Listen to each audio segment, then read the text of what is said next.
வணக்கம். முருங்கக்காய் கூட்டு, முருங்கக்காய் பொரியல், முருங்கைக்கீரை, முருங்கைப்பூ ரசம், முருங்கக்காய் சாம்பார். என்ன இது ஒரே முருங்கைக்காய் மயமா இருக்கு? அது நம்ம குழந்தைக்கு உடம்பு சரியில்லைல்ல, அதான் நல்லதுன்னு வைத்தியர் சொன்னாரு. நீ சாப்பிடு. இது குழந்தைக்கு சொன்ன மாதிரி தெரியலையே, இது ஏதோ வில்லங்கமா தெரியுது. ஆமா, மார்க்கெட்ல காய்கறி இல்லையா? முருங்கை மட்டும்தான் இருக்கிறாங்களா? இன்னும் தூக்கம் வரல போல் இருக்கு. எப்பவும் படுத்துதான் தூங்கிடுவேன், இன்னைக்கு என்னமோ தூக்கம் வரல.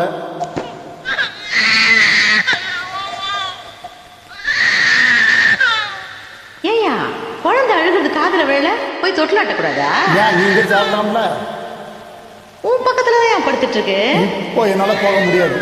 ஏன் போக முடியாதுன்னா முடியாது. சரி, அப்படி படுத்துக்கிட்டாச்சும் ஒரு பாட்டு பாடு, குழந்தை தூங்கும்ல. ஐயோ, அவன் அழுதா பரவாயில்ல, சும்மா நீ நெய் நெய்னு பேசிட்டே இருக்காத. சரி, நான் வேணா ஒரு பாட்டு பாடவா? சொல்லியா? ஏதாவது பண்ணு. ராரி ராரி ரோ,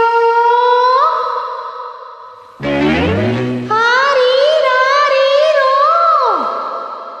ஏண்டி என்னடி பாட்டு பாடுற நீ? தாலாட்டு. தாலாட்டா? இது தாலாட்டு இல்லடி, இது ஏதோ வில்லங்கமான பாட்டு. அது அவங்கவுங்க மனசை பொறுத்தது. குழந்தை இப்ப அழுகை நிறுத்துச்சுல்ல.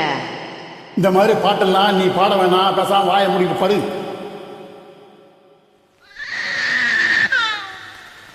டேய், வாயை மூடிட்டு தூங்கண்டா. இந்த நேரத்தில் இந்த மாதிரி பாட்டு தான் உனக்கு வேணுமா? பாவையா குழந்தை, உனக்கு பிடிக்கலங்கிறக்க அதையே அழ வைக்கிற. பாடவா?